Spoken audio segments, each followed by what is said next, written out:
Muy bien, hermanos, qué alegría poder compartir otro día el Señor con ustedes, reuniéndonos como los creyentes de toda la historia en el día que el Señor Jesucristo venció a la muerte.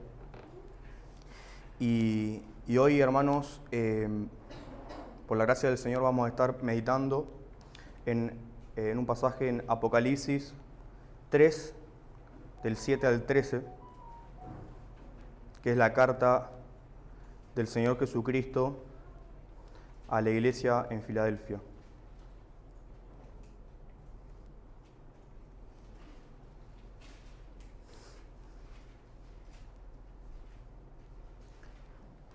Leemos. Escribe al ángel de la iglesia en Filadelfia. Esto dice el santo, el verdadero, el que tiene la llave de David, el que abre y ninguno cierra, y cierra y ninguno abre. Yo conozco tus obras, he aquí he puesto delante de ti una puerta abierta, la cual nadie puede cerrar, porque tienes poca fuerza, has guardado mi palabra y no has negado mi nombre. He aquí yo entrego de la sinagoga de Satanás a los que se dicen ser judíos y no lo son, sino que mienten. He aquí yo haré que vengan y se postren a tus pies y reconozcan que yo te he amado. Por cuanto has guardado la palabra de mi paciencia, yo también te guardaré de la hora de la prueba, porque ha de venir sobre el mundo entero, para probar a los que moran sobre la tierra. He aquí yo vengo pronto. Retén lo que tienes, para que ninguno tome tu corona.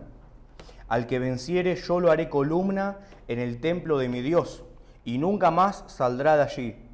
Y escribiré sobre el nombre de mi Dios y el nombre de la ciudad de mi Dios, la nueva Jerusalén, la cual desciende del cielo de mi Dios, y mi nombre nuevo. El que tiene oído, oiga todo lo que el Espíritu dice a las iglesias. ¿Sí? Muy bien, hermanos. Y antes de meternos de lleno en el pasaje, está bueno que podamos tener un marco general de qué es lo que venimos viendo hasta ahora. ¿Sí? Ya vamos por la penúltima iglesia a la cual el Señor envía su carta. Y debemos tener, antes de hacer esta pequeña introducción, debemos tener cuidado cuando tratamos libros como Apocalipsis con el tema de la numerología, ¿sí? Es decir, hay muchos números, hay muchas interpretaciones sobre los números y lamentablemente se utilizan esas cosas para hacer interpretaciones que no son del todo certeras, ¿sí? Pero sí, lo que hay que decir es que en el Apocalipsis hay un claro énfasis en el número 7, ¿sí? El número 7 es muy importante en Apocalipsis. Hay otros números que también lo son, el número 10, el número 3, el 4 también. Pero el 7 es como el que tiene mayor preponderancia. Y ustedes pueden ver que hay 7 iglesias, hay 7 estrellas, 7 candelabros, ¿sí? Y más adelante también distintas figuras del Apocalipsis que están representadas como 7, ¿no? En un grupo de 7. Y lo que significa el número 7, como hemos visto los domingos anteriores, implica algo que está completo, ¿sí? Algo que está en su totalidad, algo que debe ser pensado como un todo, ¿sí? Algo que está completo y no necesita nada más, que todo lo que representa esa imagen está justamente tipificado en esas 7 cosas que están ahí. Entonces, en el caso de las 7 iglesias, ¿por qué son 7 iglesias? ¿Y por qué son justamente estas 7 iglesias? Entonces, lo que podemos pensar de las 7 iglesias en su conjunto es que tipifican la situación general de las iglesias a lo largo de la historia y a lo largo y ancho de todo el mundo, ¿sí? Es decir, que cualquier iglesia de la historia, aún la nuestra, podría ser tipificada o caracterizada con con las calificaciones, digamos, ¿no?, que el Señor Jesucristo le pone a cada una de estas 7 iglesias. Es decir, que en cierta manera el Señor nos deja estas peculiares cartas en su palabra para que cada una de las iglesias pueda examinarse, comparándose en cierta manera con estas 7 iglesias del Apocalipsis, para ver cuál es su situación actual y ver cómo estarían delante del Señor, si su situación actual sería motivo de reprensión y reproche o de aprobación y aliento delante del Señor, ¿sí? Entonces, podemos pensar a estas 7 iglesias como los 7 modelos de iglesias que hay, ¿sí?, básicamente. O las 7 situaciones, los estados de situación de las distintas iglesias a lo largo de la historia. Entonces, está bueno que cada uno, que podamos examinar nuestra iglesia y examinar iglesias hermanas también, para ver cómo están caminando, y eso es algo que el Señor quiere, ¿no? Porque el Señor, como vamos a ver más adelante, efectivamente el Señor ama a su iglesia y le importa mucho lo que se hace en su iglesia. Algo que en general pasa bastante desapercibido, o por lo menos no nos diría nada a priori, es que las 7 iglesias al que el Señor se dirige, estaban en ciudades que, si bien tenían algunas diferencias entre sí, estaban todas prácticamente en la misma región geográfica, ¿sí? Si bien hay 3 ciudades portuarias que son las más grandes, Pérgamo, Esmirna y Éfeso, eran las más grandes de todas, la mayor cantidad de gente albergaba, justamente por ser portuarias. Por lo general en la historia, las ciudades portuarias son las que mejor situación económica tienen, la que mayor cantidad de gente tienen. Y las otras 4 iglesias que estaban más en el continente, no estaban en la costa, eran iglesias que estaban de paso en distintas rutas comerciales y postales de la época, ¿sí?, que comunicaban a los puertos con el resto del mundo conocido, tanto con Europa como con el Oriente, con Asia, ¿sí? Entonces, ¿y qué pasa? Digamos, estas 7 iglesias, al estar en esta región, ya les digo, con sus diferencias, algunas con algunos problemas de tipo natural, ¿sí?, con desastres naturales, como vamos a ver en la iglesia de Filadelfia, pero en general todas lidiaban con cosas parecidas, ¿sí? Todas lidiaban con la misma cultura del mundo, porque básicamente estaban literalmente en la misma cultura y en la misma región geográfica. Es decir, no, el Señor no tomó como ejemplo de iglesias a una iglesia en Asia Menor, otra en África y otra en el lejano Oriente. No, tomó 7 iglesias que están en la misma región geográfica y que más o menos tenían la misma adoración pagana. Estas ciudades eran ciudades que eran muy devotas, ¿sí?, del César. Entonces había un culto pagano y idolátrico al César. Y por otro lado, también estaban los judíos. En todas estas iglesias, probablemente los judíos tenían un gran poder y una gran influencia que la ejercían, y obviamente estaban opuestos a los cristianos. En todas estas iglesias, los creyentes sufrieron en mayor o menor medida persecución a lo largo de la historia. Pero, ¿por qué el Señor utiliza iglesias que están todas en el mismo lugar? Bueno, por algo y podemos sacar algo de esto, y es algo que venimos viendo en los últimos domingos, hace varios meses, y es que las circunstancias externas nunca son justificativo para el pecado y la desobediencia al Señor. Es decir que estas 7 iglesias sufrían prácticamente con lo mismo, ¿no? Todas lidiaban con cosas parecidas, pero podemos ver que hay 7 resultados distintos.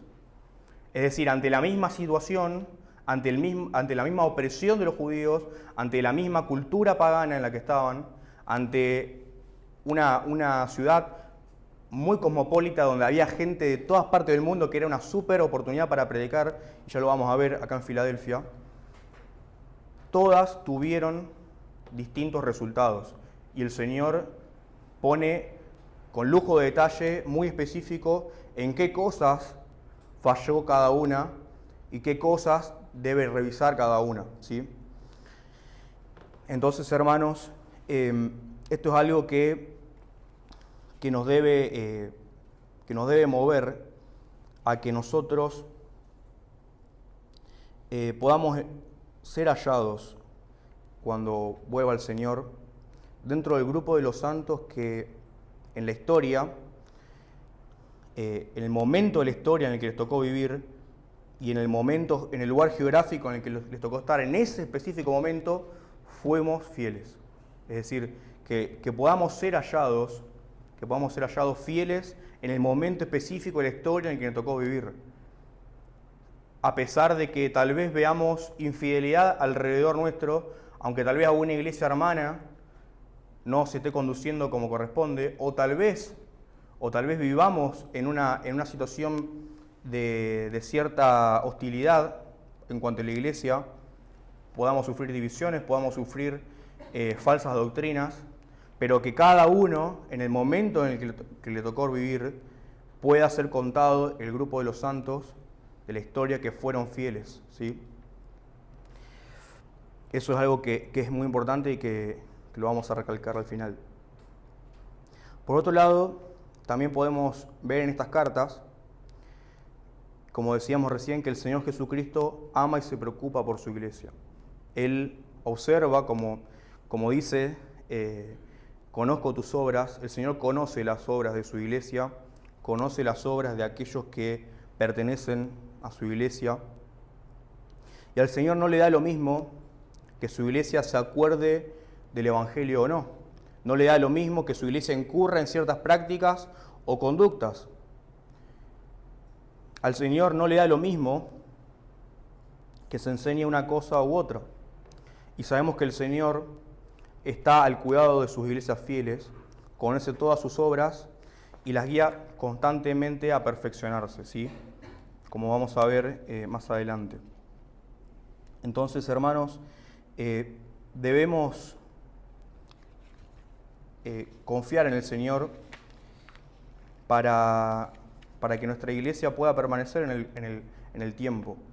Cuando a veces parece que tal vez nuestras obras no son infructíferas, o parece que todo el esfuerzo que estamos haciendo por llevar adelante nuestra obra aquí en esta iglesia local, o parece también que es insignificante lo que estamos haciendo, el Señor conoce las obras de la iglesia.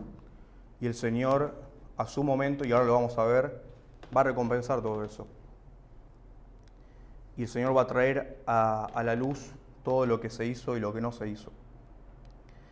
También vale aclarar, hermanos, que si bien estas cartas tipifican a las iglesias y son, como decíamos, un espejo y un estándar de referencia para que las iglesias se comparen y puedan ver su estado en el que están.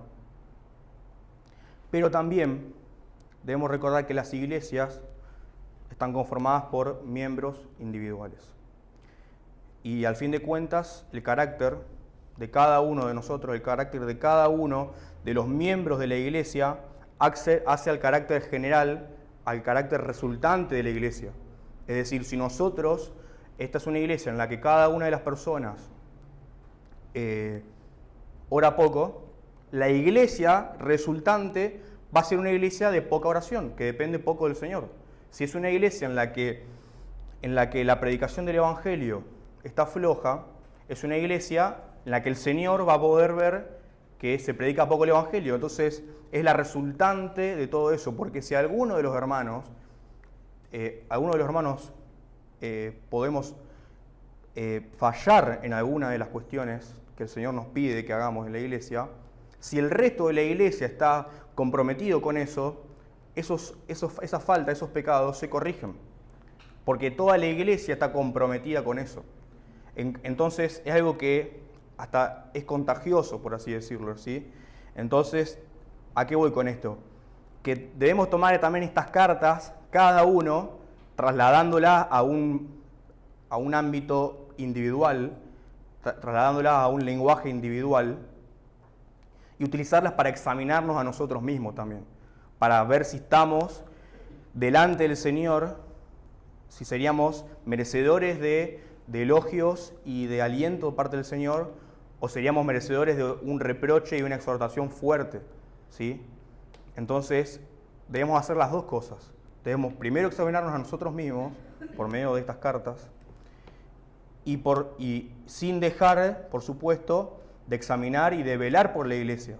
Porque no es que cada uno, bueno, yo me examino a mí mismo, yo, como estoy haciendo bien las cosas, voy a la iglesia y la iglesia es un desastre y no pasa nada, digamos. Yo estoy haciendo mi parte, digamos, por así decirlo. No, eso no es lo que el Señor nos pide. El Señor nos pide que velemos por la iglesia, que sirvamos a los hermanos, que ayudemos a los hermanos que están en necesidad o que tienen algún problema para superar pecados, para cumplir con ciertos mandamientos, y que podamos juntos sostener esta iglesia, sostener el baluarte que Dios nos pide que sostengamos, ¿sí? Ahora, yendo un poco más al contexto histórico de Filadelfia. Filadelfia estaba situada a unos 50 kilómetros, está situada, ahora hay otra ciudad que se llama Alaşehir, que está, por supuesto, en el país de Turquía, en entonces la provincia de Asia Menor. Está al sureste de Sardis, es decir, tenemos las tres ciudades de la costa, Pérgamo, Esmirna y Éfeso, y de las que están en el continente, Filadelfia es la que está más al sur, ¿sí? Es la que está más al sur. Está al sur de Sardis. Fue fundada en el año 140 a.C. y acá hay algunas discrepancias en quién la fundó, porque los comentaristas dicen que fue fundada por Átalo II, que su nombre, que tenía como sobrenombre Filadelfus en griego, por su amor y su lealtad a su hermano Eumenes II, que fue en realidad es su hermano mayor, es el hermano que estaba gobernando antes. Entonces, algunos dicen que la ciudad fue fundada por Eumenes en honor a su hermano Átalo, y otros que fue fundada por Átalo en honor a su hermano Eumenes. No se sabe bien, no está bien claro quién fue el que la fundó específicamente, pero sí sabemos que su nombre está relacionado con el amor y la lealtad a su hermano, ¿sí? Filadelfos vendría a ser como la ciudad del amor fraterno, sería así, ¿no? Entonces,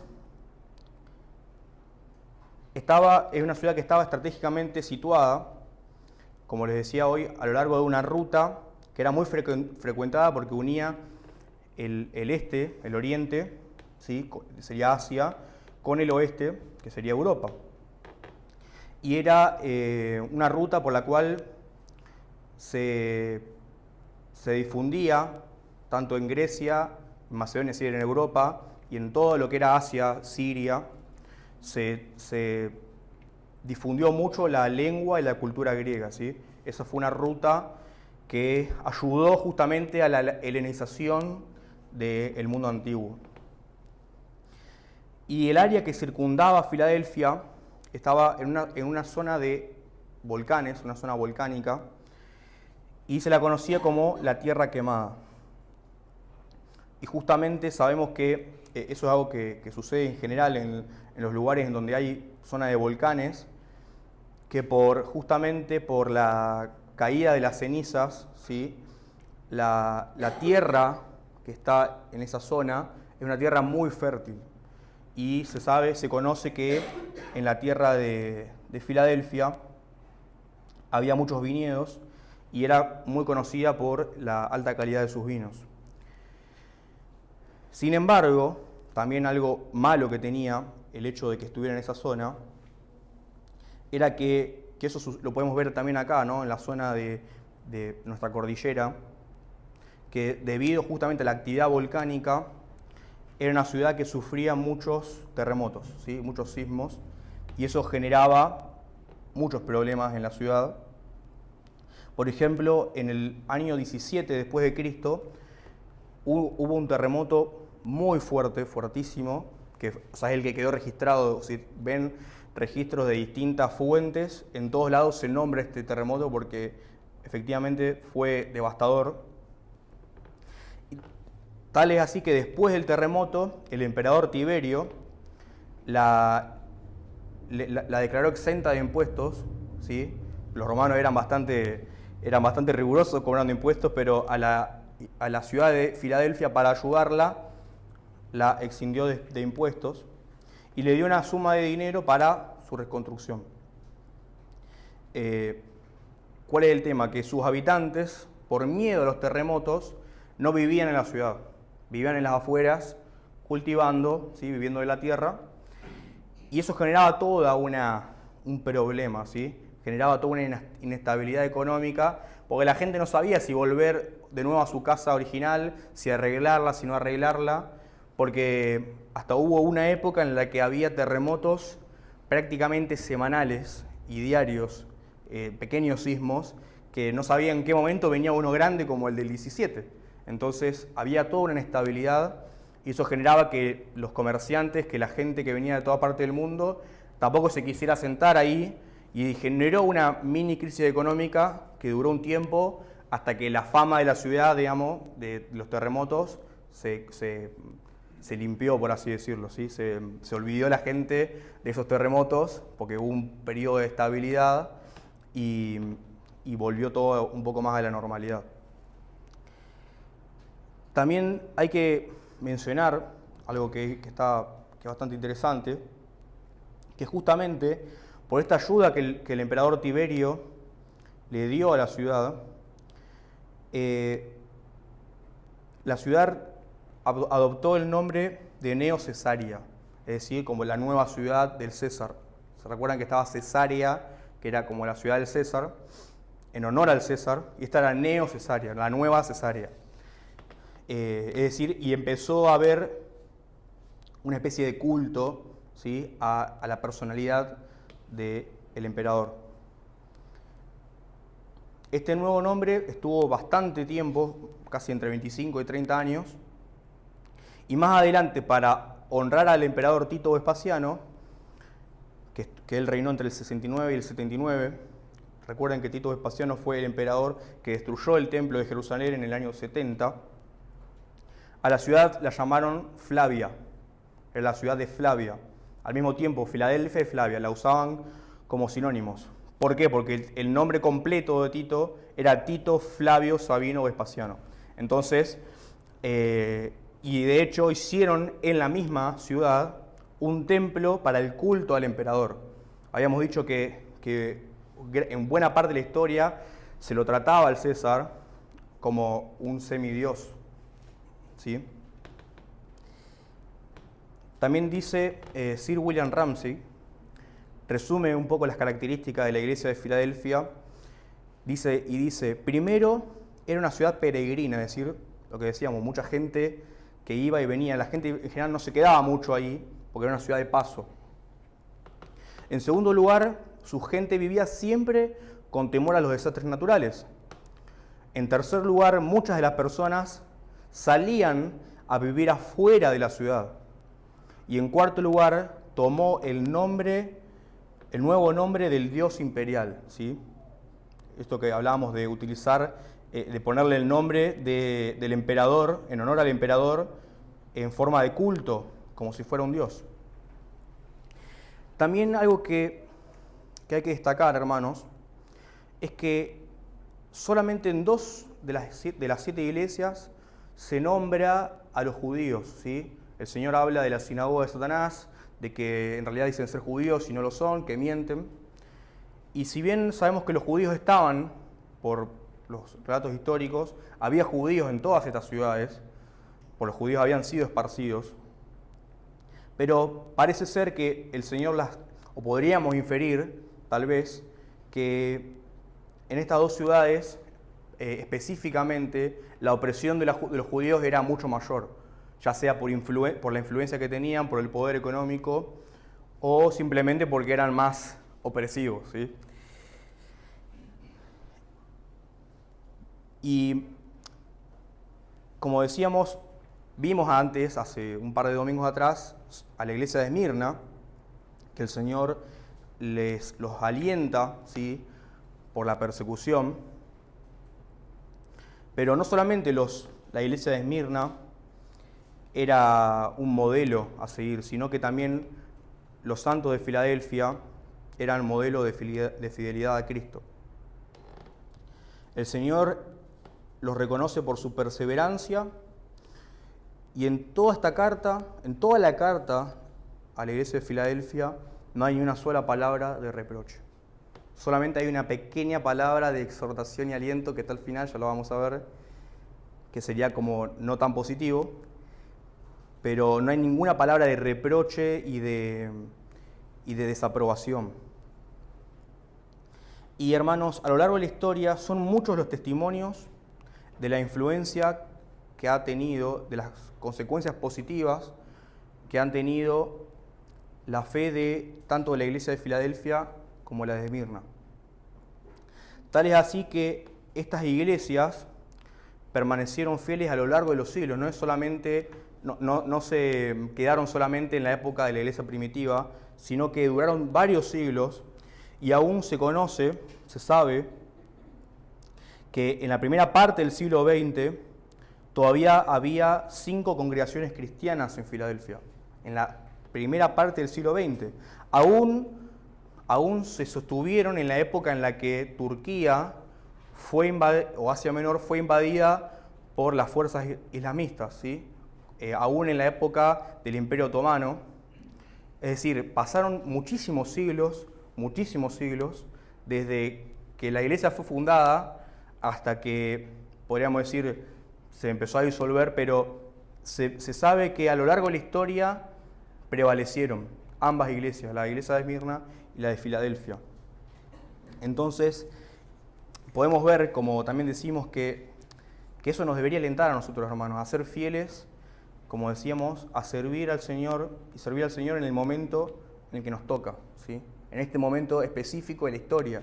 Tal vez para los hermanos de Filadelfia les parecía insignificante lo que estaban haciendo. Tal vez le predicaron a un viajante, a un comerciante, se preocupaban porque las personas que venían de todas partes del mundo escucharan el Evangelio, tenían problemas con los judíos, problemas con el emperador, problemas con los romanos, y tal vez para ellos les parecía insignificante eso. Pero fíjense que justamente que la iglesia de Filadelfia haya sido fiel a lo largo de todos los siglos, de todos estos siglos, estuvo en la base de que los primeros creyentes de Filadelfia pusieron cimiento sólido, y esa perseverancia, esa prevalencia fue en base a la fidelidad que tuvieron los primeros cristianos de Filadelfia, y que prevalecieron. Eso hizo que la iglesia prevaleciera ante las distintas pruebas y circunstancias a lo largo del tiempo, porque literalmente soportaron todo. O sea, soportaron el Imperio Romano, después con sus distintas variantes, que no fue siempre igual, persecuciones de todo tipo. Luego llegaron las fuerzas islámicas y fueron superando todas las etapas, ¿sí?, de persecución de distinto tipo, y prevalecieron aún hasta la época moderna, digamos, ¿sí? Entonces, hermano, eso es algo que nos debería alentar a nosotros, a ser fieles en este momento.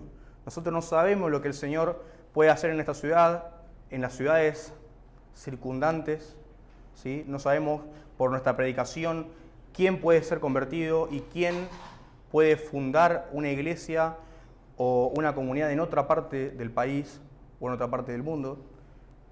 No sabemos hasta dónde llega el poder de la fidelidad de un creyente, porque el Señor es el que bendice esa fidelidad. El Señor es el que bendice a aquellos que hacen su voluntad. Entonces, hermanos, debemos procurar ser fieles en lo poco, ¿sí? Y el Señor a su tiempo va a poner todas las cosas en su lugar. Ahora, ya nos metemos en el pasaje directamente.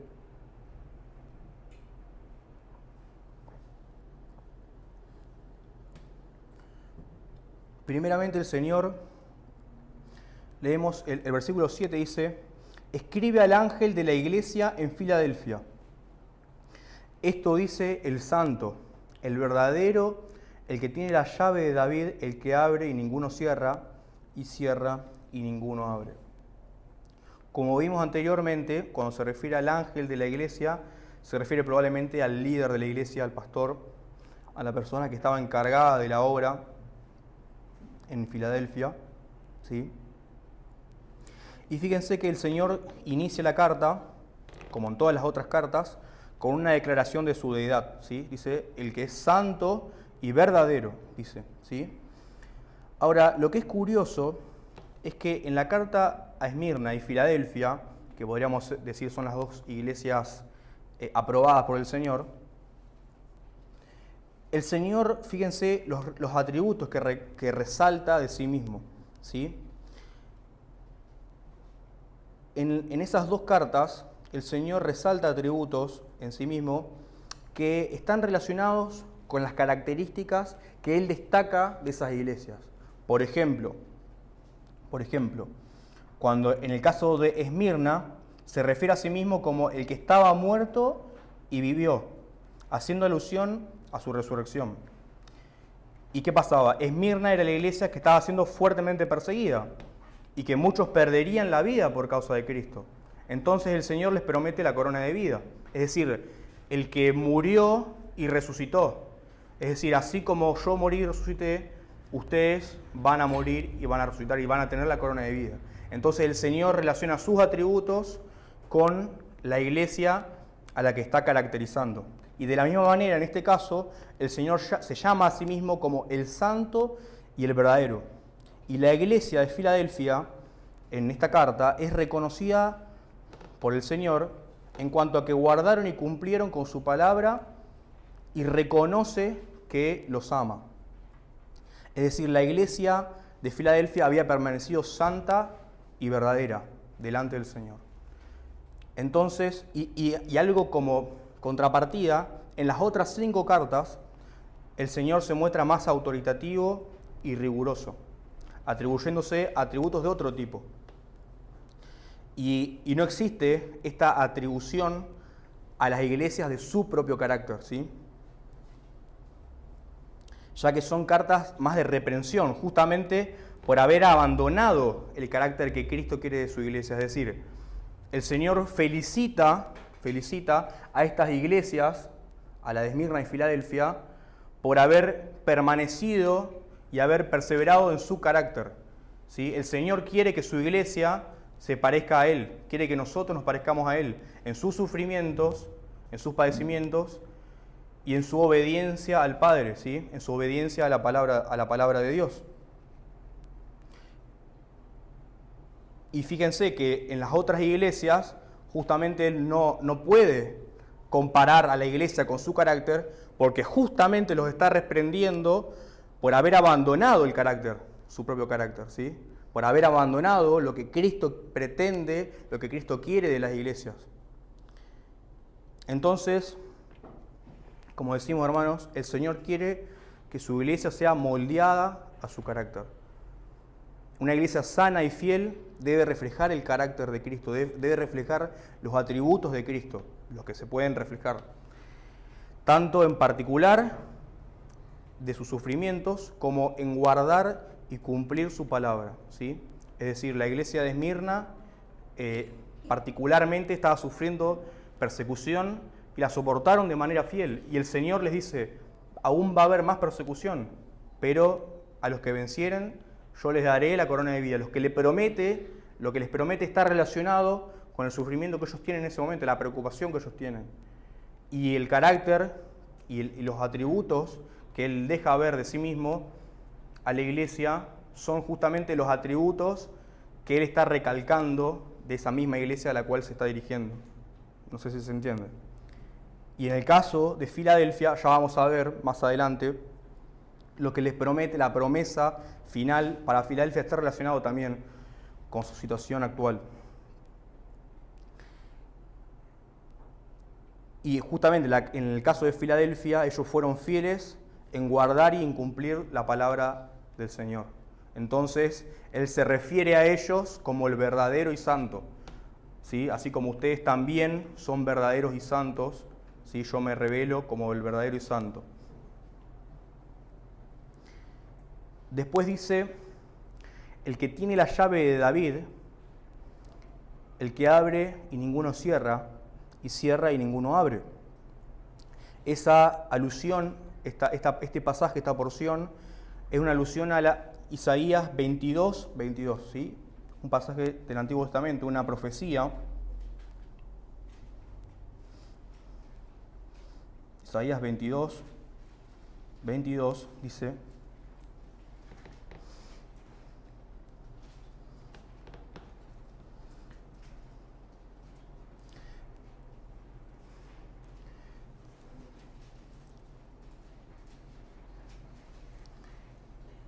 y pondré la llave de la casa de David sobre su hombro, y abrirá y nadie cerrará, cerrará y nadie abrirá.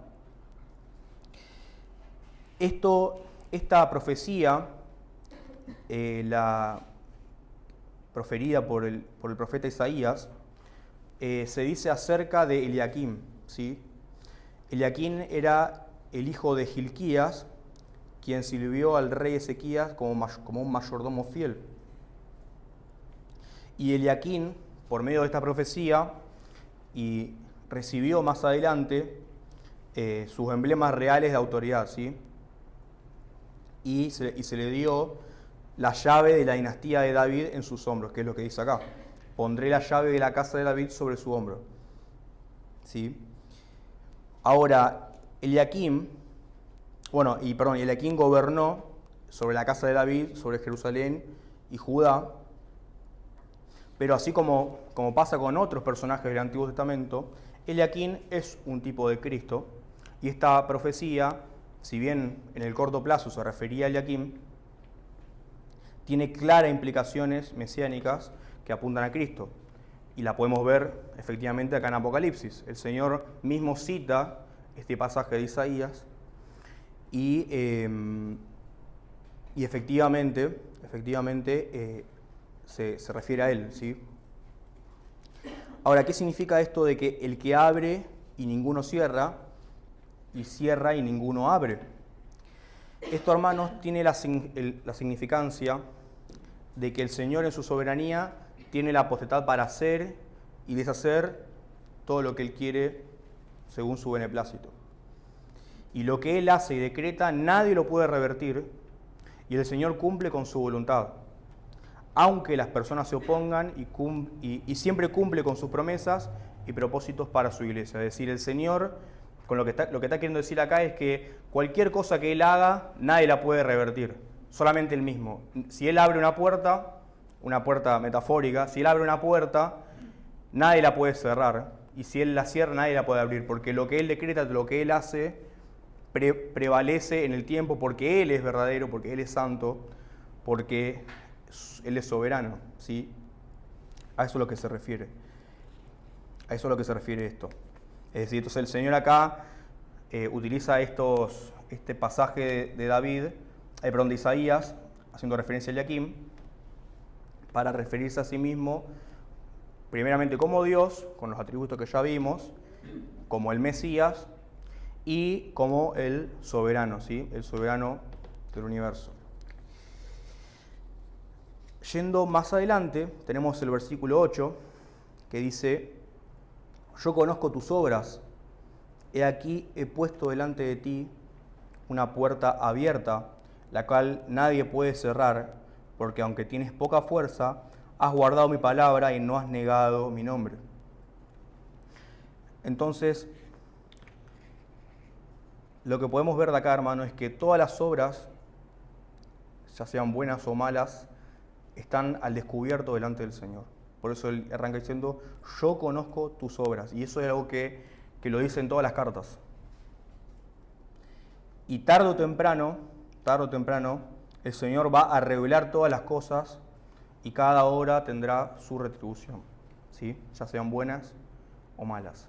Es decir, nosotros no podemos hacer nada en esta iglesia, nadie puede hacer nada de su vida íntima sobre lo cual el Señor no esté al tanto. El Señor está al tanto de todo. El Señor sabe, conoce nuestros pensamientos, conoce nuestras intenciones y todo va a ser revelado y puesto en luz para que se conozca, ¿sí? Y el Señor va a reprender o a felicitar dependiendo de las obras de cada uno, ¿sí? Y dice, he aquí he puesto delante de ti una puerta abierta. Una puerta abierta. Y esta expresión, hermanos, está relacionado porque le dice que en el 7 que él tiene la llave de David, el que abre ninguno cierra y cierra ninguno abre. Es decir, yo les abrí una puerta que nadie puede cerrar, yo se las abrí a ustedes. Y esta expresión, hermanos, lo que significa o la implicancia que tiene, se refiere a una oportunidad para predicar el Evangelio, ¿sí? Y esto lo podemos ver en Pablo, utilizando esta expresión, en 1 Corintios 16, del 8 y 9, dice, pero estaré en Éfeso hasta Pentecostés, porque se me ha abierto una puerta grande y eficaz, y muchos son los adversarios. También dice en 2 Corintios 2, 12 y 13, cuando llegué a Troas para predicar el Evangelio de Cristo, aunque se me abrió puerta en el Señor, no tuve reposo en mi espíritu por no haber hallado a mi hermano Tito. Así, despidiéndome de ellos, partí para Macedonia. Es decir, él llegó a Troas y aunque el Señor le abrió la puerta para predicar el Evangelio, es decir, eso debería haber sido algo motivo de gozo y de tranquilidad, porque pudo predicar el Evangelio, él aún así no estaba tranquilo porque no pudo encontrar a Tito. Y también en Colosenses 4, del 1 al 3, dice, sería del 2.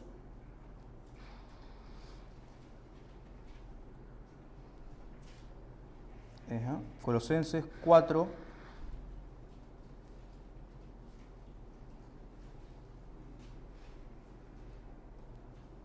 dice, Colosenses 4 del 2 al 3, dice, perseverad en la oración, velando en ella con acción de gracias, orando también al mismo tiempo por nosotros, para que el Señor nos abra puerta para la palabra, a fin de dar a conocer el misterio de Cristo, por el cual también estoy preso. ¿Sí? Entonces, acá lo que podemos ver es que el Señor claramente les había abierto una puerta, una oportunidad para predicar el Evangelio a la iglesia de Filadelfia.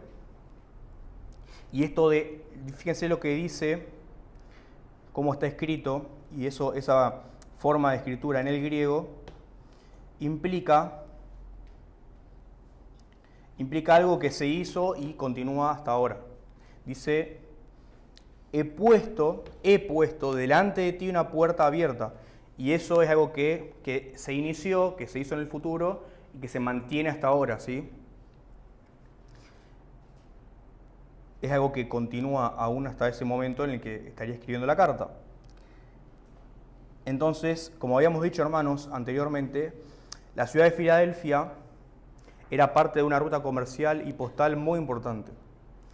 Y su ubicación geográfica y las características de su terreno justamente la convertían en una puerta, ¿sí? Una puerta literal de comunicación entre esa región y el resto de otras regiones, ¿sí?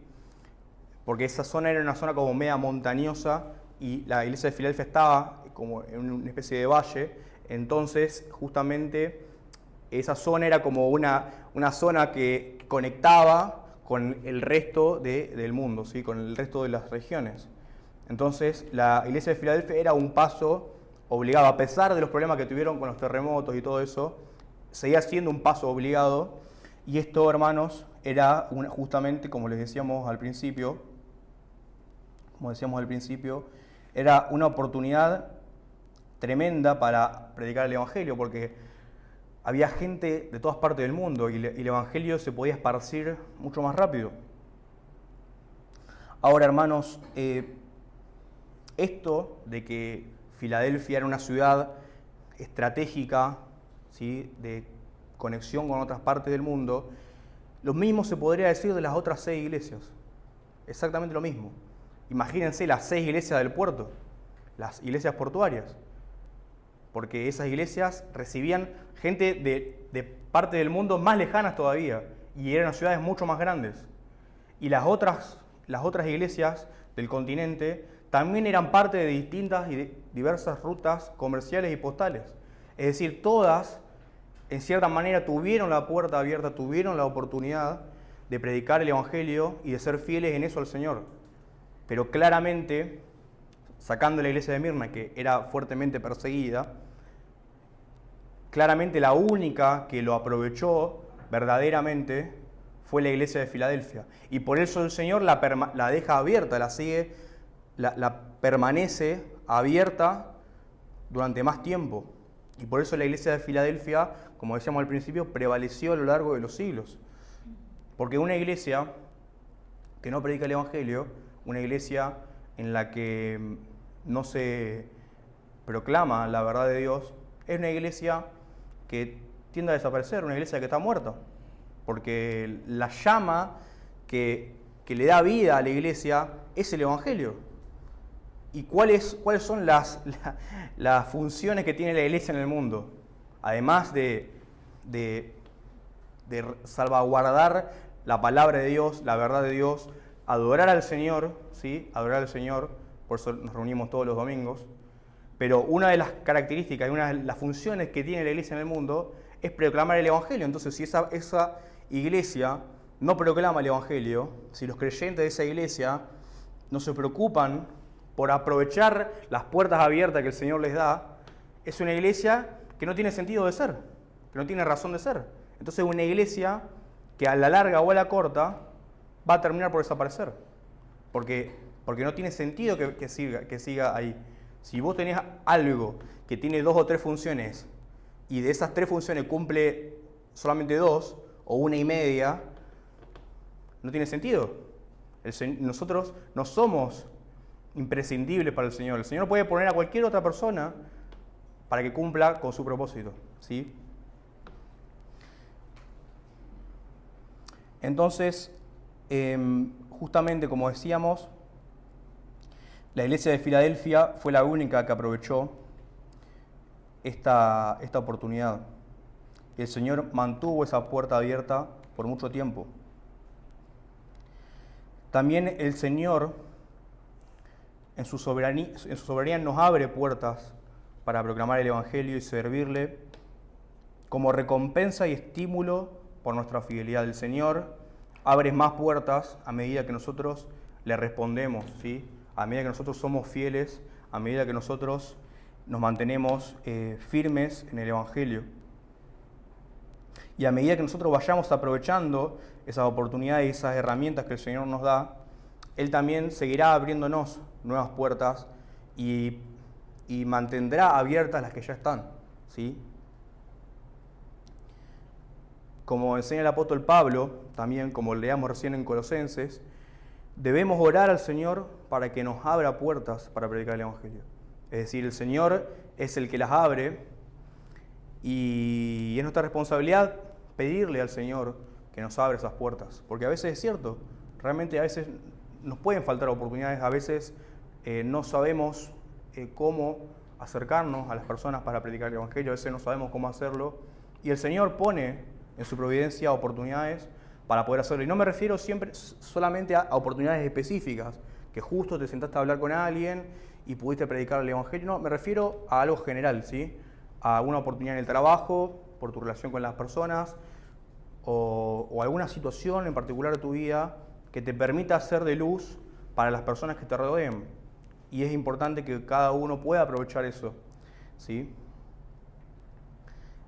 Y debemos orar al Señor, como leíamos en Colosenses, para que nos provea estas oportunidades. Y es nuestra responsabilidad aprovechar esas oportunidades y ser proactivos e intencionales en buscarlas. Es decir, cuando yo estoy buscando trabajo, pedimos al Señor para que nos dé trabajo. Y sabemos que Él es el que nos provee todo. Y si estoy un año sin encontrar trabajo, y es la voluntad del Señor que yo encuentre un trabajo dentro de un año, un trabajo que ni siquiera yo me imagino, así debe ser. Pero eso debe ser por la voluntad del Señor, no porque yo me quedé en mi casa sin buscar trabajo, ¿sí? Es decir, ¿a qué voy con esto?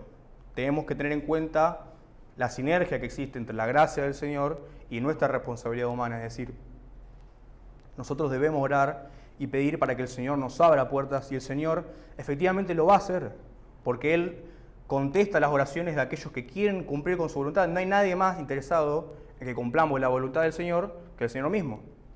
Ahora, pero nosotros también debemos ser proactivos y prepararnos para aprovechar esas oportunidades y para buscarlas, ¿sí? O sea, no podemos pretender, a mí me cuesta predicar el Evangelio, no sé cómo hacerlo, debo prepararme para poder hacerlo. Y me pasó ayer. Ayer tenía que haber ido el evangelismo, no pude porque me quedé preparando el mensaje. Y yo debería haber sido proactivo en preparar mi tiempo, en ocupar el tiempo de mi semana para que el sábado me quede libre para ir al evangelismo, por ejemplo. Podría haber pasado con cualquier otra cosa. Es decir, a lo que voy es que debemos ser proactivos en eso. Cuando uno tiene la oportunidad de charlar mano a mano con un compañero, con un amigo, ¿sí? Con un familiar o con cualquier persona. Nos subimos todo el tiempo a Uber, taxis, estamos con personas en la parada del colectivo y siempre hay charlas, ¿no? Las charlas intrascendentes del tiempo, del clima, todo eso. Debemos ser proactivos, hermanos. Preguntar, ¿vos creés en Dios? ¿Qué pensás vos? ¿Te vas a ir al infierno o te vas al cielo? ¿Vos pensás que el Señor, que Dios te va a recompensar por la vida que tenés? Son preguntas que la gente, aunque no lo crean, les gusta hacerse. Algunos dicen, no, la verdad no sé, te la esquivan, ¿viste? Pero efectivamente, a lo que voy con esto, hermano, no me quiero ir por las ramas, lo que voy es que debemos ser proactivos en buscar esas oportunidades. Cuando las tenemos una persona enfrente de nosotros con la que estamos hablando de cualquier otra cosa, ¿qué nos cuesta desviar un poco la conversación para poder hablar de Cristo? ¿Sí? Para poder hablar del Señor.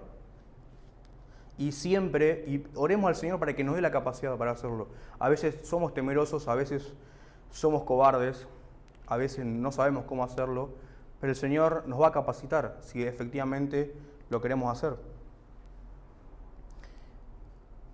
Ahora, y también dice más adelante,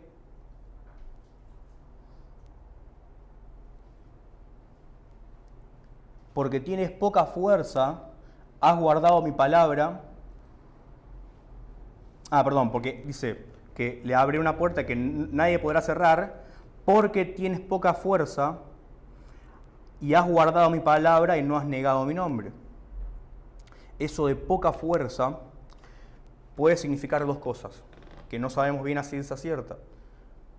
Puede significar que la iglesia era una iglesia pequeña, como la nuestra, pocos miembros, en un lugar no tan importante, o también que tal vez eran personas poco influyentes en la sociedad, que no tenían demasiado dinero, que no tenían influencias políticas, o una combinación de ambas. Es decir, pero básicamente la idea es que era una iglesia con poca influencia y con poco poder en términos humanos, ¿sí? No tenían amigos en el poder, no tenían el favor del rey ni del emperador, y probablemente puede ser, no lo sabemos a ciencia cierta, tal vez eran pocos miembros.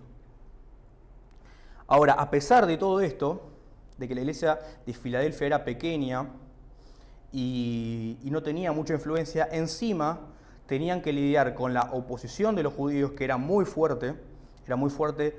De hecho, los judíos ahora lo vamos a ver en el versículo 9, los judíos tenían oraciones que blasfemaban directamente a Cristo, digamos, es decir, las tienen hasta hoy en día. Ellos trataban a los creyentes de herejes y les deseaban que el Señor los castigue. También tenían que lidiar con la idolatría gentil, como vimos recién, no solamente los templos paganos a los dioses en general, sino hasta el mismo emperador. Pero a pesar de todo esto, hermano, a pesar de la poca influencia que tenían y a pesar de la clara desventaja que tenían en contra del mundo y en contra de los falsos creyentes, que podrían ser los judíos y también personas que quisieran introducir falsas doctrinas, como pasaba en la iglesia primitiva, a pesar de todo eso, la iglesia de Filadelfia, como dice el Señor, se mantuvo fiel a su palabra. Dice que, justamente dice en el 8, porque has guardado mi palabra y no has negado mi nombre, a pesar de que tienes poca fuerza, a pesar de que humanamente la situación era desfavorable. Y volvemos otra vez al principio, las circunstancias externas nunca son justificativos para hacer una obra u otra, porque los creyentes de las otras iglesias también estaban en la misma situación. También, si no lidiaban con los judíos, lidiaban con falsos creyentes que se intrometían en la iglesia, y también lidiaban con la idolatría pagana. Pero en vez de mantenerse fieles, negociaron la verdad, negociaron la palabra del Señor. Y la iglesia de Filadelfia se mantuvo firme a pesar de esas dificultades. Después tenemos el versículo 9, que acá el Señor es más duro con los judíos y dice: he aquí yo entrego de la sinagoga de Satanás a los que se dicen ser judíos y no lo son, sino que mienten. He aquí yo haré que vengan y se postren a tus pies y reconozcan que yo te he amado. Entonces, como les decía recién, la posición que recibían los judíos, los creyentes de parte de los judíos, era muy, muy, muy fuerte realmente. Y frecuentemente los judíos se referían a los creyentes como la secta de los nazarenos, eso lo podemos ver en la palabra, y pronunciaban oraciones de maldición contra los cristianos, a quienes trataban de herejes, quienes eran merecedores del castigo de Dios. Imagínense que vos, porque una cosa es que alguien te lo diga al pasar, digamos, uno no le presta importancia, pero los judíos efectivamente tenían mucha influencia, y esto efectivamente debe haber sido de gran opresión para los hermanos, y afecta la conciencia de que alguien te esté diciendo todo el tiempo que sos un hereje, que te mereces el castigo de Dios. Genera dudas en los creyentes, pero los hermanos de la iglesia de Filadelfia se mantuvieron fieles a la palabra del Señor, se mantuvieron fieles a sus convicciones. El Señor deja en claro que aunque los judíos se autoproclamaban como el pueblo escogido de Dios, por su linaje y por observar con celo la ley, los judíos habían abandonado hace tiempo el verdadero carácter de la ley y habían negado la fe verdadera, ¿sí? Por eso los llama mentirosos, hipócritas.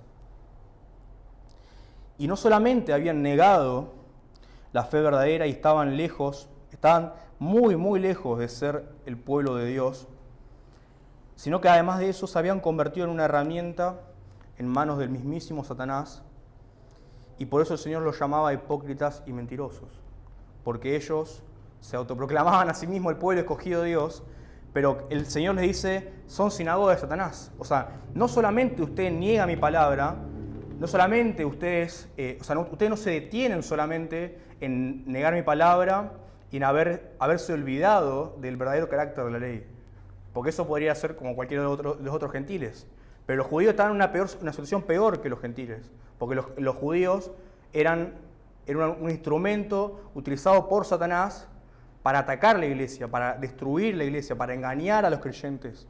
Y podemos ver que a lo largo del Nuevo Testamento, que muchos cayeron en esto, cayeron en la trampa de los judaizantes, muchos cayeron en la trampa de las doctrinas de aquellos que querían volver a la antigua ley, ¿sí? Porque no entendían el verdadero carácter de la ley.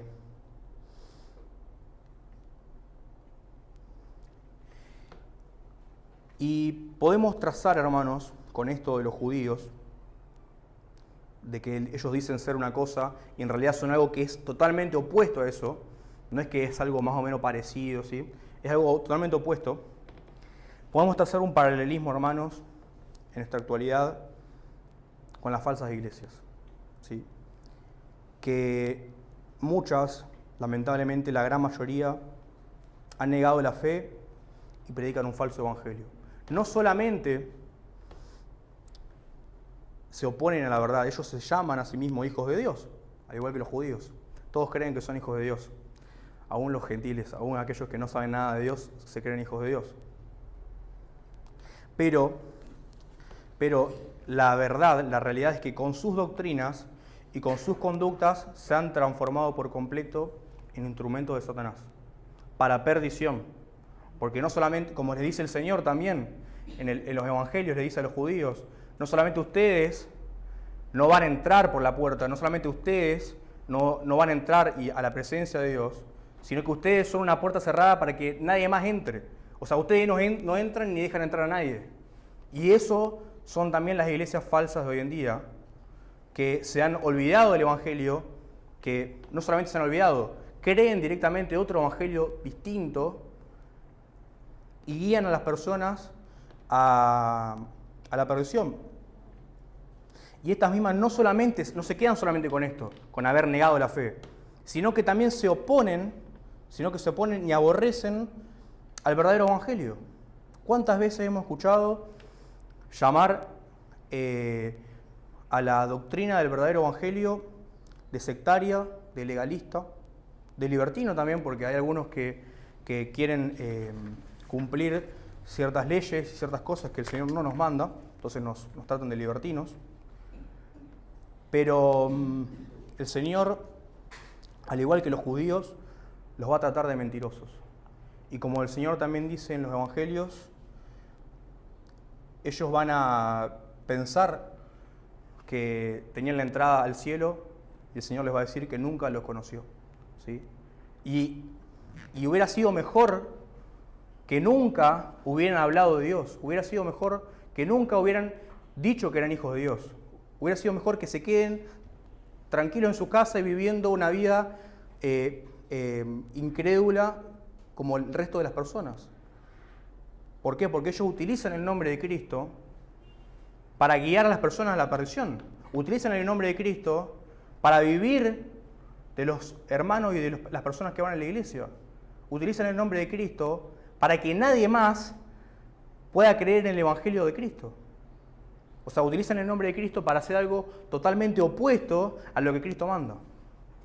Y eso, hermanos, en la palabra es algo que es muy grave, ¿sí? Es algo muy grave. Pero, hermanos, nosotros no nos así como los hermanos de la iglesia de Filadelfia, a pesar de que esa sea la circunstancia, ¿no? Y tal vez en nuestro caso hasta sería peor, tal vez, porque tal vez la diferencia con la doctrina de los judíos era más notable. Pero hoy podemos ver que directamente se utiliza el nombre de Cristo para blasfemar su propio nombre y para conducir a las personas a no conocer el Evangelio. No debemos desalentarnos por eso, hermanos. No debemos desalentarnos por la cantidad de sectarios que están predicando sus mentiras en la calle. Debemos ser fieles a lo que el Señor nos manda y ser fieles en lo poco, en lo que Él nos manda a hacer en este momento. Tal vez nos parezca que nuestra iglesia es una iglesia con poco poder, seamos pocos, no tenemos mucha influencia, no estamos tan bien en las redes, ya lo vamos a estar, pero lo que importa es que seamos fieles en lo que el Señor nos manda en este momento y en lo poco que Él nos está concediendo que hagamos. Y fíjense que dice también: yo haré que vengan y se postren a tus pies y reconozcan que yo te he amado. Eso de se postren a tus pies es una alusión, una clara alusión a las profecías del Antiguo Testamento, que también están en Isaías, que eran inicialmente para Israel. Se las leo Isaías 49, 23.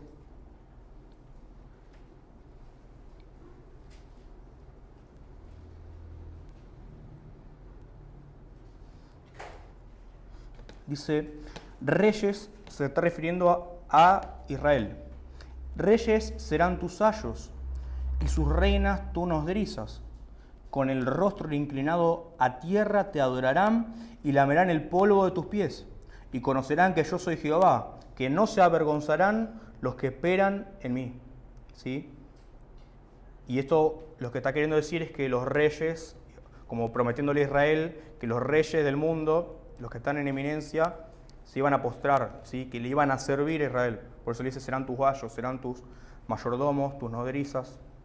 ¿Sí? Y también en Isaías 60,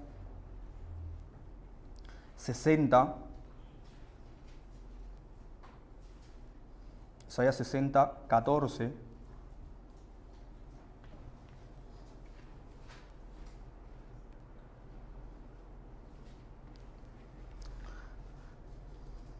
Y vendrán a ti humillados los hijos de los que te afligieron, y a las pisadas de tus pies se encorvarán todos los que te escarnecían. Y te llamarán ciudad de Jehová, Sión del Santo Israel. Del Santo de Israel, perdón.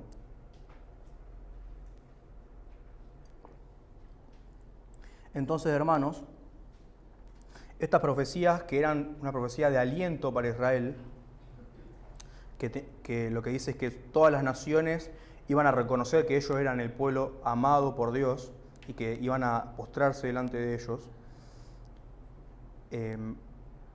se traslada ahora a la iglesia, porque el Señor mismo en Apocalipsis lo cita. Y lo que quiere decir esto básicamente es que en el tiempo postrero todos los que rechazaron a Cristo y se opusieron a su iglesia van a reconocer que Cristo es el Hijo de Dios, que ama a su iglesia verdadera y que su iglesia ha guardado, que ama a su iglesia verdadera, que ha guardado y obedecía su palabra, ¿sí? Aquellos que se oponían, ¿sí? Aquellos judíos que rechazaban a Cristo, que rechazaban y se oponían a la iglesia, que oprimían a la iglesia pensando que ellos eran herejes, cuando todas las cosas sean reveladas, cuando el Hijo del Hombre sea revelado, realmente van a sentirse avergonzados y van a reconocer que el Señor Jesucristo es el Rey, que es el Hijo de Dios, y que sus hijos fieles, sus verdaderos hijos fieles, eran amados por Él. Se van a llevar una gran sorpresa. Y esto también, hermanos, puede tener otro sentido que es válido y tiene que ver con un sentido de arrepentimiento por parte de aquellos que rechazan a Cristo. Es decir, como dice, porque dice, he aquí yo entrego de la sinagoga de Satanás a los que se dicen ser judíos no lo son, yo haré que vengan y se postren a tus pies y reconozcan que yo te he amado. Podemos tomar las dos interpretaciones, son válidas, y es que puede tener un sentido, como le decía, de arrepentimiento por parte de aquellos que rechazan a Cristo. El Señor en su misericordia le puede abrir la puerta de la salvación por medio de su iglesia fiel a sus peores enemigos y opositores. Tenemos el caso del apóstol Pablo y tenemos el caso de nosotros mismos, que rechazábamos a Cristo, que nos oponíamos a su evangelio, que hacíamos todo lo posible para no escucharlo y tal vez hubiéramos hecho todo lo posible para que nadie lo predique, pero aún así el Señor nos trajo postrados a sus pies para que reconozcamos que el Señor Jesucristo es el Hijo de Dios. ¿Sí? Yendo un poco más adelante, en el versículo 10, dice, por cuanto has guardado la palabra de mi paciencia, yo también te guardaré de la hora de la prueba que ha de venir sobre el mundo entero, para probar a los que moran sobre la tierra. Entonces, Como el título del mensaje es la iglesia de Filadelfia, la iglesia perseverante, y es por esto, es lo que el Señor recalca de la iglesia, es la característica principal de la iglesia. O sea, la iglesia que perseveró por tantos siglos, ¿sí? Y ellos perseveraron a pesar de las dificultades y de la opresión. No solamente resistieron al mal y a la prueba, sino que fueron proactivos en el servicio del Señor y en la proclamación del Evangelio, ¿sí? Es decir, ellos no solamente fueron fieles al Señor en resguardarse del mal, en resguardarse de las falsas doctrinas de los judíos, en resguardarse de la idolatría mundana, ¿sí? En protegerse de la persecución, de enfrentar la persecución con valentía, sino que fueron proactivos en predicar el Evangelio y en servir al Señor con obras de gracia, con obras de bondad.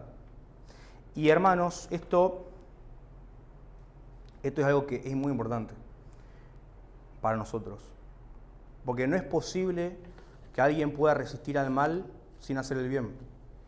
No se puede perseverar en el Señor sin servir al prójimo y a la iglesia. Nadie puede pretender santificarse y apartarse del mal sin ser proactivo en hacer el bien, ¿sí? Como dice en Gálatas, capítulo 6, del 8 al 10,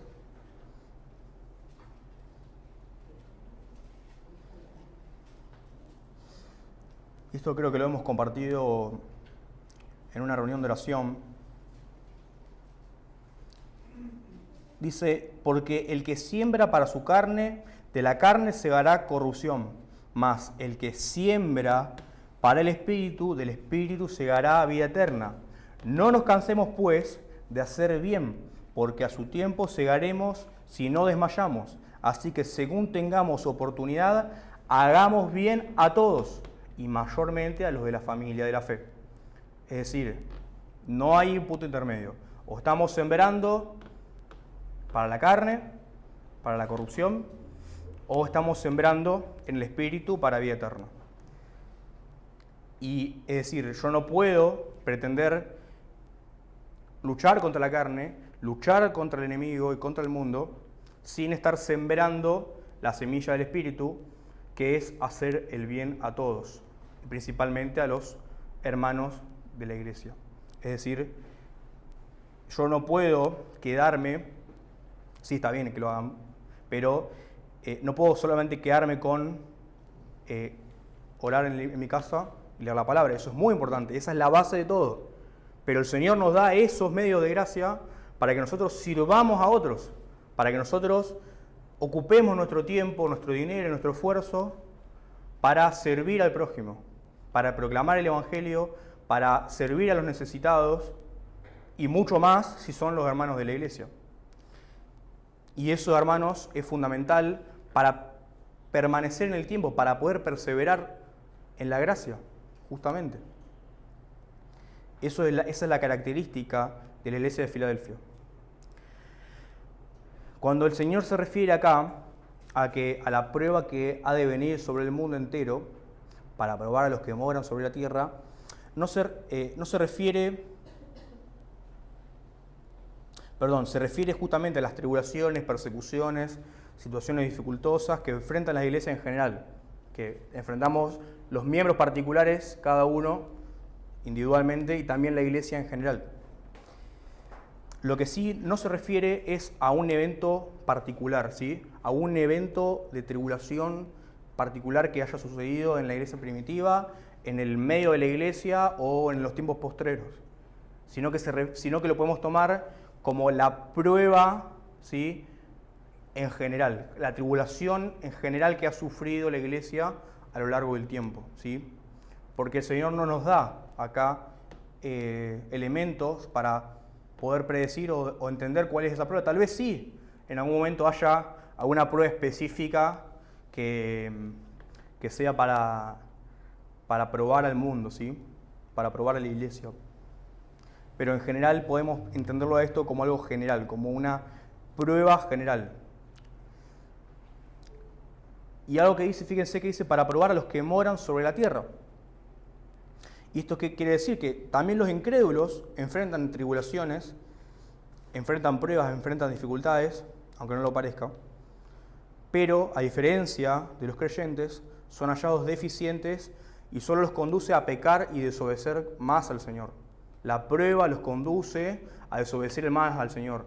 Y a nosotros la prueba nos debería llevarnos a confiar en el Señor, a prevalecer en su palabra, a ser fieles a su palabra y a gozarnos, ¿sí? A gozarnos del porvenir, ¿no? De la esperanza de vida que tenemos, que ahora vamos a verlo un poco más adelante.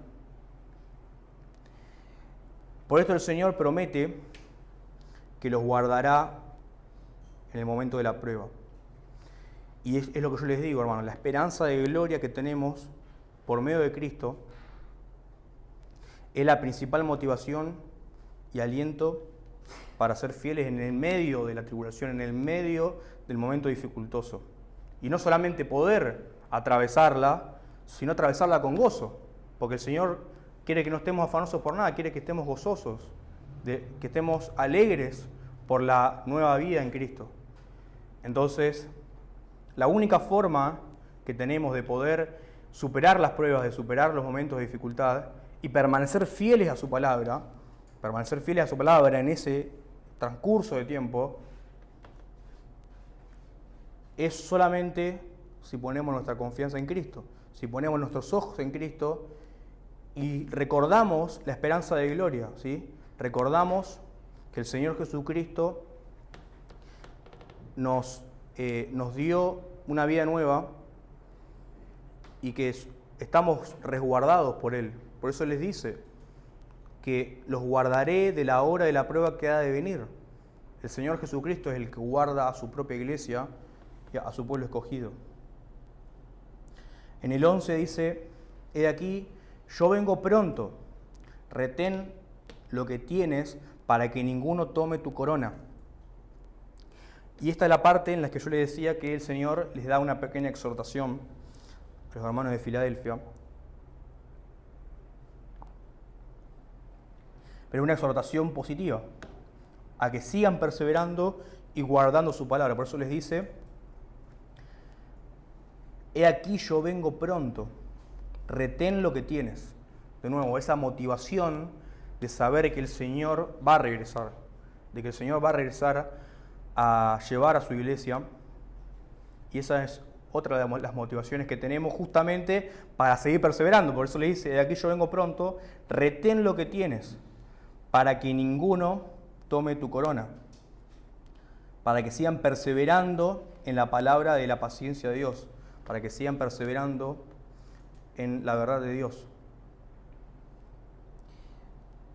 Entonces, justamente los exhorta a que sigan corriendo la carrera, que sigan perseverando con los ojos puestos en la meta, con los ojos puestos en el supremo llamamiento del Señor y con los ojos puestos en que efectivamente un día el Señor va a regresar. Ahora esto, hermanos, lo que nos debería llevar a pensar es que aunque podamos estar firmes en el Señor y efectivamente nuestra vida se esté conformando al carácter de Cristo, no estamos exentos de olvidarnos del primer amor, no estamos exentos de no tomar en cuenta la palabra del Señor en ciertas situaciones y de incurrir en pensamientos y obras que ofenden al Señor. Como dice en 1 Corintios 10, el que empieza a estar firme, mire que no caiga. Por eso el Señor mismo advierte y alienta a la iglesia a que continúen obrando como lo vienen haciendo. Ahora, hermanos, si la iglesia que el Señor mismo reconoce como fiel a su palabra, recibe la exhortación de no desviarse del camino, ¿cuánto más esta exhortación nos cabe a nosotros, a nuestra iglesia y a cada uno de nosotros, a cada uno de sus miembros? Entonces, hermanos, debemos velar y ser esforzados, ¿sí?, en mantenernos en la palabra de Dios, en ser fieles, en guardar la palabra del Señor. Porque el Señor conoce, como decíamos, todas nuestras obras y a su tiempo va a bendecir y va a honrar a aquellos que sean conforme a su voluntad, ¿sí? Aquellos que cumplan las obras que el Señor nos manda. Y yendo más adelante,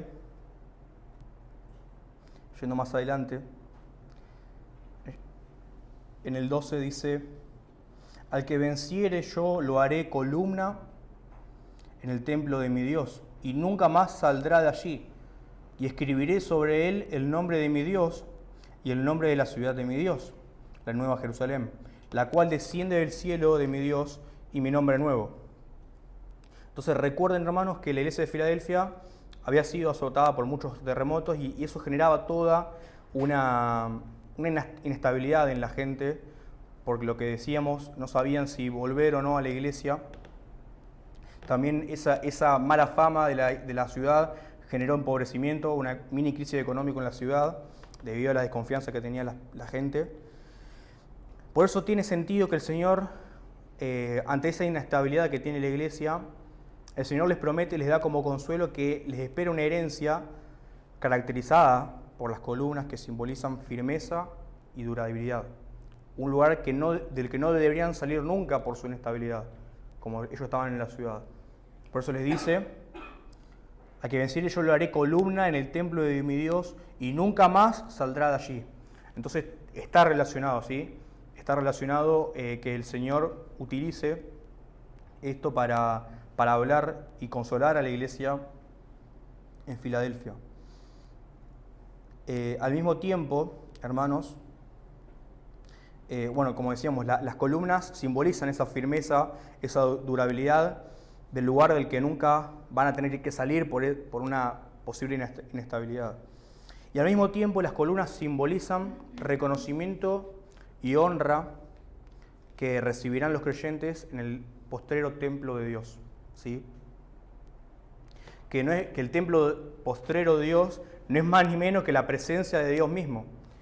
Y esas columnas que por lo general en los templos paganos estaban destinadas a los distintos dioses, que está relacionado con eso, con darle honra a un dios pagano. Acá esto no lo debemos pensar como un templo real, como un templo que efectivamente va a estar, sino más bien como una representación del reconocimiento que van a recibir los creyentes fieles en la presencia de Dios, ¿sí?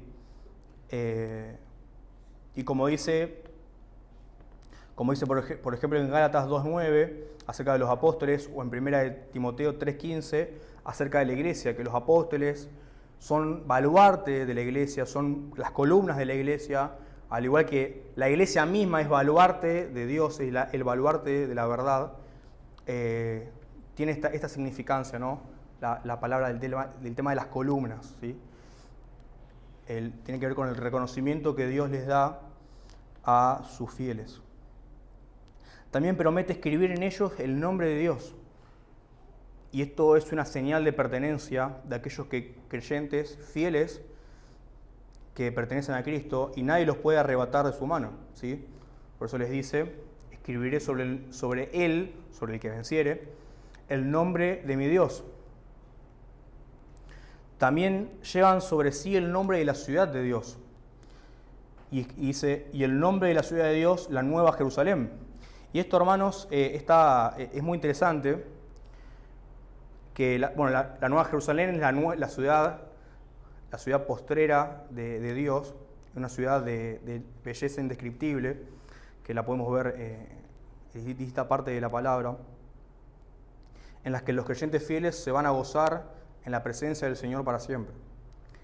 Y esta marca que tienen, este nombre que llevan, simboliza esta metáfora del Señor poniendo el nombre de la ciudad sobre los creyentes fieles que perseveran hasta el fin. Es como una especie de pasaporte, ¿sí? De pasaporte del país, o el documento de identidad que certifica que son ciudadanos legales de ese lugar, ¿sí? Entonces, lo que les dice el Señor: aquellos que sigan perseverando hasta el fin tienen en sí mismos la marca de la ciudad de Dios. Y esa es la prueba, es el pasaporte que les va a permitir ingresar a la ciudad, porque son ciudadanos legales de esa ciudad. Y por último, También llevan con gozo el nombre de Cristo. Dice, escribiré el nombre de mi Dios, el nombre de la ciudad de mi Dios, la Nueva Jerusalén, la cual desciende del cielo de Dios, y mi nombre nuevo. Y esto de mi nombre nuevo podemos interpretarlo que van a llevar con gozo el nombre de Cristo inscrito en ellos. Porque en la situación en la que vive la iglesia, en ese momento, y también la vivimos a veces nosotros, llevar el nombre de Cristo, estar asociados con el nombre de Cristo, muchas veces es motivo de burla y de escarnecimiento público. Pero un día, cuando el nombre renovado de Cristo sea revelado, que no sabemos cuál es ese nombre, todas las naciones reconocerán que Cristo es el Señor y que sus fieles en todas partes del mundo son privilegiados por ser amados y vindicados por Él, ¿sí? Van a ser reivindicados por las obras que hicieron y toda lengua y nación adorará y se postrará al nombre de Cristo. Y para ir finalizando tenemos el versículo 13, que es algo con lo que cierran todas las cartas. Dice, el que tiene oído, oiga lo que el Espíritu dice a las iglesias. Entonces, hermanos, como habíamos visto otros domingos, solo pueden entender estas verdades que realmente son gloriosas aquellos que han puesto su confianza en Cristo. Todos somos merecedores de la ira de Dios. Todos nos hemos descarriado, todos hemos levantado nuestro brazo en rebeldía contra Dios. Pero aquella persona que reconoce su maldad y confía en que el sacrificio de Cristo es suficiente para perdonar los pecados, es suficiente para que la ira de Dios no caiga sobre él, recibe la misericordia amorosa de Dios. Y el Espíritu Santo es enviado a esa persona y la guía a conocer más y más a Cristo para poder deleitarse en estas hermosas promesas, ¿sí? Es decir, esto solamente lo pueden entender aquellos que efectivamente han puesto su confianza en Cristo. Y si alguien realmente no entiende esto, si hay alguien que realmente no le encuentra sentido a las promesas de Cristo, debería preocuparse. Debería pensar, tal vez no tengo el Espíritu Santo. Tal vez Cristo no es tan importante para mí y no me interesa vivir con Él el resto de la eternidad. Y eso debería llevarnos a examinarnos y a decir, ¿realmente tengo mi confianza puesta en Cristo o la tengo puesta en mí mismo y en mis fuerzas? Y por último, hermanos, para hacer una pequeña conclusión, realmente sería hermoso, hermanos, ser hallados dentro del grupo de los creyentes que fueron fieles en la historia, a lo largo de la historia. Aquellos creyentes que de la propia boca del Señor Jesucristo van a escuchar palabras de vindicación y de felicitación por haber sido fieles en el momento de la historia y en el lugar del mundo en el que les tocó vivir. Qué gozoso sería estar en ese grupo. Probablemente no estemos a la altura de los mártires de la historia, no estemos a la altura de los héroes de la fe, pero el Señor nos pide que seamos fieles en lo poco, en lo que nos está dando en este momento para que cumplamos. Y Él se va a encargar de abrirnos las puertas para que podamos servirle y glorificarlo cada día más, ¿sí? Como ya les digo, tal vez no cumplamos el estándar de los mártires que son preciosos a los ojos del Señor, pero en lo que el Señor nos pide que seamos fieles en este momento, debemos serlo. Y el Señor se va a encargar de bendecir esas obras que van conforme a su voluntad. Por otro lado, también, hermanos, las pruebas y las dificultades de la vida cristiana son verdaderas, son reales. El enemigo todo el tiempo nos está asediando. El mundo que nos rodea se opone de manera despiadada a la palabra de Dios y se opone a que nosotros la cumplamos. A ellos no la cumplen y tampoco quieren que la cumplamos nosotros. Y es común, hermanos, que en el medio de esa situación desfavorable surjan dudas y nos desalentemos. Eso es algo que sucede todo el tiempo. Que nos puede suceder aún cuando nos vayamos acá de la iglesia después de escuchar la palabra. nos sucede en la semana cuando vamos a trabajar. Pero hermanos, el Señor nos regala justamente estas promesas que son gloriosas para que nos alentemos. Porque solo teniendo estas promesas, la única forma de que nosotros podamos seguir corriendo la carrera, a pesar de todas estas dificultades que podemos vivir en la vida cristiana, a pesar de todas las dudas que vienen, es teniendo estas promesas del Señor en el corazón. Solamente mirando a Cristo, solamente teniendo en mente la meta y el galardón, y reteniendo, como dice el apóstol Pedro, la esperanza de vida eterna, es que todo lo que padecemos cobra sentido, ¿sí? Y nos alienta a continuar la carrera y a servir al Señor con fidelidad e integridad. Es decir, todo lo que estamos haciendo realmente desde el punto de vista humano no tiene ningún tipo de sentido. Si nosotros queremos superar las dudas y superar el desaliento en nuestra fuerza, no vamos a poder. Porque realmente, desde el punto de vista humano, no tiene sentido lo que estamos haciendo. Desde el punto de vista humano, es desfavorable nuestra situación. Pero ¿cuándo cobra sentido todo? ¿Cuándo todo vale la pena?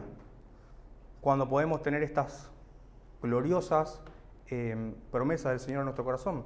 Cuando sabemos que lo que nos espera es una herencia incorruptible, la esperanza de vida eterna. Cuando sabemos que vamos a ser columnas del templo de Dios en la Nueva Jerusalén. Cuando sabemos que somos ciudadanos forasteros de este mundo y que pertenecemos a otra patria. Ahí es cuando todo cobra sentido, hermanos. Y, hermanos, tenemos que orar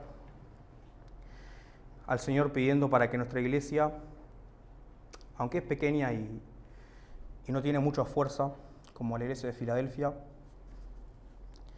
podamos permanecer fieles al Señor, que podamos cumplir con la obra que Él nos ha encomendado y a la que nos está llamando en este momento.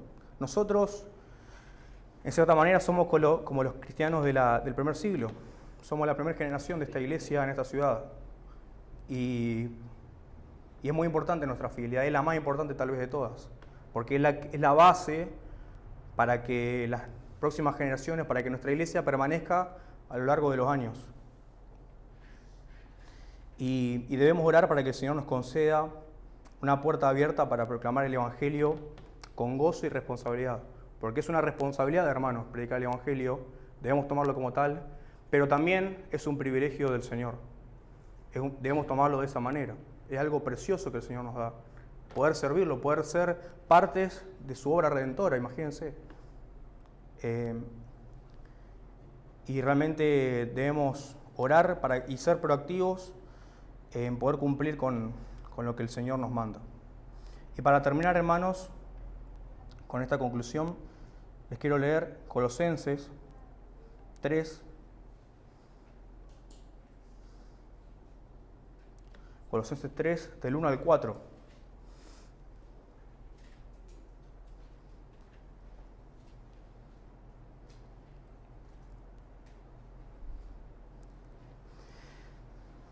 Si pues habéis resucitado con Cristo, buscad las cosas de arriba, donde está Cristo sentado a la diestra.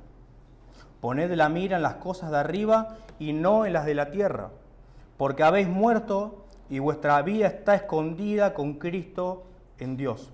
Cuando Cristo, vuestra vida, se manifieste, entonces vosotros también seréis manifestados con Él en gloria.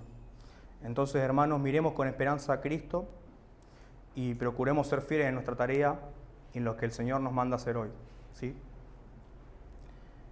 Hacemos una oración. Señor Dios, Padre Santo, te damos gracias, Señor. Nos maravillamos, Señor, y no podemos entender por qué revelaste todas estas cosas a lo más vil y más pequeño de este mundo. Te damos gracias, Señor, porque nosotros también éramos opositores a tu palabra, deteníamos la verdad con maldad y nos rebelábamos a ti. Pero como cantábamos hoy, no podemos entender, Señor, cómo tú quieres que estemos sentados a tu mesa. Te pedimos que nos ayudes, Señor, a poder serte fieles en lo que nos toca, a poder serte fieles en lo poco, en lo que tú nos estás mandando en este momento.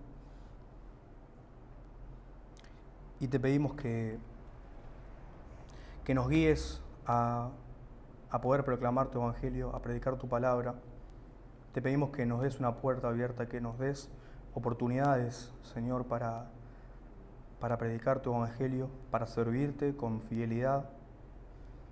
Y te pedimos que nos prepares y que nos ayudes a poder cumplir y aprovechar esas oportunidades. Te pedimos, Señor, que bendigas nuestra iglesia, que nos ayudes a crecer en amor fraterno, en unidad, en temor de ti, y que aunque seamos insignificantes en este mundo, te pedimos que podamos serte fieles, Señor, y que podamos utilizar todas las herramientas que nos ha dado para poder glorificarte cada día más. Te pedimos que nos guardes del error, que nos guardes de las falsas doctrinas. Te pedimos que nos guardes de los lobos rapaces y de las ideologías del mundo, y que podamos prevalecer a pesar de las inclemencias. Padre Santo, te pedimos que podamos serte fieles, que podamos gozarnos en Cristo, gozarnos de la nueva vida en Cristo, que podamos retener la esperanza de vida en nuestros corazones para poder seguir corriendo esta carrera con energía y con gozo.